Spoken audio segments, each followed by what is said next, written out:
যোৰহাটৰ ৰাজপথত দাও দাওকৈ জ্বলি গ'ল এখন মহিন্দ্ৰ চুপ্ৰ বাহন।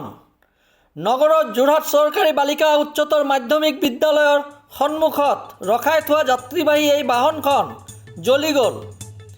বাহনখনত নাছিল কোনো যাত্ৰী। যান্ত্ৰিক বিজুতিৰ ফলত নে অন্য কাৰণত বাহনখন জ্বলিল সেয়া জানিব পৰা হোৱা নাই।